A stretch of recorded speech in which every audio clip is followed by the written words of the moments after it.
ஜப்பானியர்கள் சாப்பிடுவதை நான் பார்த்துருக்கேன். ஜப்பானியர்களை பல விதத்தில் நம்ம எல்லாரும் புகழ்ந்துக்கிட்டே இருப்போம். அவங்கள பார்த்து கற்றுக்கணும். அவங்கள பார்த்து முக்கியமாக நாம் கற்றுக்கொள்ள வேண்டிய ஒரு பெரும் பாடம் இருக்கிறது. என்ன பாடம்னாக்க, அவங்க சாப்பிட்ற விதத்தை நீங்கள் அதை பற்றி படித்து பாருங்கள், கூகுள் பண்ணுங்கள். நீங்கள் முதல் விஷயம் என்ன தெரியுமா? நடந்துக்கிட்டே சாப்பிடவே மாட்டாங்க ஜப்பானில் ஒருத்தர் கூட. நீங்கள் ஜப்பானுக்கு போனால் பாருங்கள், இல்லை நீங்கள் படத்தை பாருங்கள். தண்ணி குடிப்பாங்க, வேற ஏதாவது குடிப்பாங்களே தவிர, இப்போ நாம் தெருவில் போகும்போதே தின்னுட்டே போகுது பலது. அதுக்கேற்ற மாதிரி தெருவில் விற்றுக்கிட்டே தானே இருக்காங்க. இப்போ நான் சென்னையில் சாலி கிராமம்னு ஒரு பகுதியில் இருக்கேங்க. அதை ஏன் சொல்கிறேன்னா, அங்கே வந்துடாதீங்க, அதுக்காக சொல்கிறேன். அங்கே நடந்து அவர் வீடு செல்ல பல நாட்கள் ஆகும் மாதிரி ரொம்ப டைம் ஆகும். அங்கே இந்த மெட்ரோ போட்டுட்டு ரொம்ப நாள் அப்படியே இருக்குது, ஒரு இன்ச்சு நகரில். ஆனால் மனுஷன் போக முடியாது, டூ வீலர் போக முடியாது, காரு போக முடியாது, பஸ்ஸு நின்று போகும்.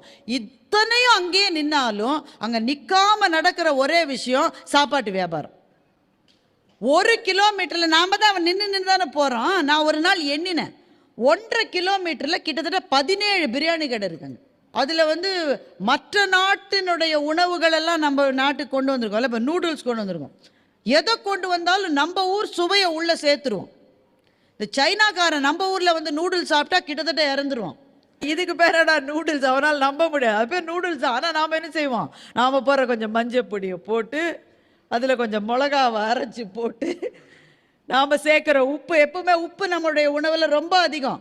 உப்பை அள்ளி கொட்டி, அது மேலே முடிஞ்சால் கொஞ்சம் காரக்குழம்பையும் விட்டு, அதுக்கு பேர் மட்டும் நூடுல்ஸ். ஆனால் இப்படி விதவிதமாக நான் பார்க்க அத்தனை பேரும், நிறைய பேர் ஐடியில் ஒர்க் பண்ணுறவங்க தான். நாங்கள் எல்லாம் அந்த முதுகில் பின்னாடி ஒன்றத்தை மாட்டிக்கிட்டு, அங்கே ஒரு பைக்கை நிறுத்தி வச்சுட்டு, அந்த ஹெல்மெட்டை அந்த பைக்லேயே பெட்ரோல் டேங்க் மேலே வச்சுக்கிட்டு தெருவுலேயே தான் சாப்பிட்றாங்க. நீங்கள் இதே மாதிரி ஜப்பானில் ஒரு ஆளை கூட நீங்கள் பார்க்க முடியாது. தண்ணீர் குடிப்பாங்களே தவிர தெருவிலே அவர்கள் நின்று சாப்பிடுவதே கிடையாது. அதுக்கு என்ன காரணம் என்றால், உணவுக்கான மரியாதை அது இல்லை என்பது அவர்களினுடைய கலாச்சாரத்தினுடைய ஒரு பகுதி. இப்போ வேறு வழி இல்லாதவங்க நம்ம ஊரில் என்ன செய்வாங்க, ஆஃபீஸ்லேருந்து வராங்க, வீட்டில் யாரும் இருக்க மாட்டாங்க, வழியில் தாங்க சாப்பிட்ணும். ஆனால் அந்த உணவுக்கான மரியாதை அது அல்ல. ஜப்பானியர்கள் ரெண்டாவது என்ன பண்ணுவாங்க,